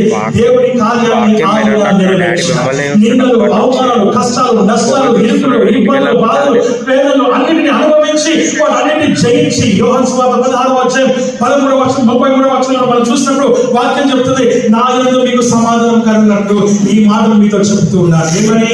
లోకంలో మీకు శ్రమ కలుగును, ఆయనను ధైర్యం తెచ్చుకోండి, నేను లోకమును జయించి ఉన్నాను. అని దాని అర్థం ఏంటిది? మీరు కూడా లోకంలో జయించాలి. ఏం జయించాలి? ప్రకటన గ్రంథం 3వ అధ్యాయం 21వ వచనం అంటున్నాడు ఆయన, జయించువాడెవడో నేను తండ్రి సింహాసనం కూర్చుంటున్న ప్రకారము నేను వారిని నా సింహాసనం నేను కూర్చుంటబెడతాను అంటాడు. జయించువాడెవడో 2వ అధ్యాయం 7వ వచనం 11వ వచనం మనం చూస్తుంటున్నాం. ఆయన అంటాడు, ఇదిగో పరలోకమున మన్నాను నేను భుజింపనిస్తాను, వారిగా తెల్లని రాత్రి మీకు ఇస్తాను, ఇదిగో మీకు ఒక పేరు ఇస్తాను, అది మీకు మాత్రమే తెలుస్తుంది, ఎవరు కూడా తెలియని వాక్యం చెబుతూ ఉంది. నా ప్రియమైనటువంటి వాళ్ళ జయ జీవితం ఈ రోజున నీకు, నాకు, మనకు కావాలి. లోకం పైన జయం కావాలి, శరీరం పైన జయం కావాలి, పాపం పైన జయం కావాలి, ఆలోచనల పైన జయం కావాలి, లోకానుసారమైనటువంటి క్రియల పైన మనకు జయం కావాలని వాక్యం ద్వారా మనం చూస్తున్నాం. ఎవరు జయిస్తారు? ఎవరు జయిస్తారు? క్రీస్తునందు ఉన్న వారికి ఎల్లప్పుడూ జయమే. క్రీస్తునందు ఉన్న వారికి ఎల్లప్పుడూ జయమే.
ఎల్లప్పుడూ జయం జయం జయం. నీకు ఎప్పుడైతే అపజయం అనుకుంటావో, ఎప్పుడైతే నీకు వస్తుందో వెంటనే జయం గుర్తుకు రావాలి, జయ జీవితం గుర్తుకు రావాలి. నువ్వు ఈ లోకంలో మీకు శ్రమ కలుగును, ఆయనను ఈ లోకంలో జయించి, కాబట్టి మీరు కూడా జయించాలి. అంతేగాని మనం సంపడిపోవాలి. హల్లెలూయా హల్లెలూయా. మీరంతా చదువుకునే పిల్లలుగా చదువుతున్నారా? ఓకే, మీకు ఎగ్జామ్స్ ఉంటాయా? ఏమేమి ఎగ్జామ్స్ ఉంటాయి? ఏమి ఎగ్జామ్స్ ఉంటాయి? Semester 1, semester 2, quarterly, half yearly, final, pre-final, unit test, slip test, tuition test అన్నీ ఉంటాయి కూడా. ఎందుకు ఉంటాయి మరి? ఎందుకు ఉంటాయి? నువ్వు చదువుతున్నావా లేదా? ఎన్ని మార్క్స్ పాస్ అవుతావు? ఎన్ని మార్క్స్ పాస్ అవుతావు?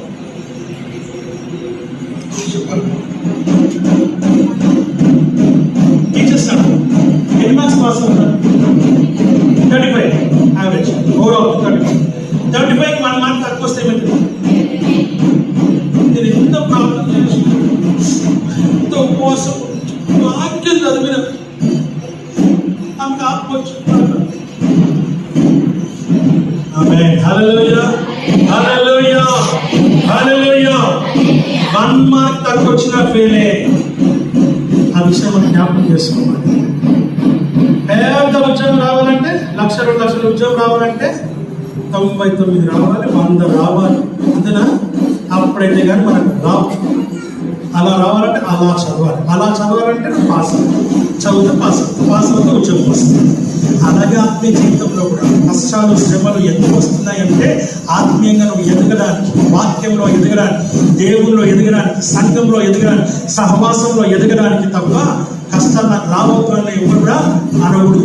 ఎవరు కూడా చెప్పండి, కష్టాలు నాకు రావద్దు అని అనకుండా సహాయం చేయి ప్రభువా అని ప్రార్థించు. కష్టాలు వస్తేనే తెలుస్తుంది నీ విశ్వాస జీవితం ఏంటో, అంతేగాని రాకుండా ఉండవు. ఆ విషయాన్ని జ్ఞాపకం చేసుకుందాం. ఉపవాస ప్రార్థనలు చేస్తూ దేవుని సన్నిధిలో ఆమె సమయాన్ని అంతా కూడా దేవుని మందిరంలో గడుపుతుంది. నేను మిమ్మల్ని కోరట్లేదు, కానీ ఆమె జీవితం మనకు సంతోషం. ఆ విషయాన్ని జ్ఞాపకం చేసుకొని దేవుని సన్నిధిలో మనం ముందుకు సాగాం. అట్లయితే దేవుడికి వాక్యం ఆశీర్వదించి దీవించిన గాక. Thank you so much. ఈ సమయం అనుగ్రహించినటువంటి యశ్వోల్ సంఘానికి, అలాగే పాస్టర్ గారికి, మరి ఆత్మీయ తల్లి గారికి నా యొక్క హృదయపూర్వక వందనాలు చెల్లిస్తూ ఈ నా మాట ముగిస్తూ మరి ఈ సమయాన్ని వారికి అప్పగిస్తున్నాను. Thank you so much.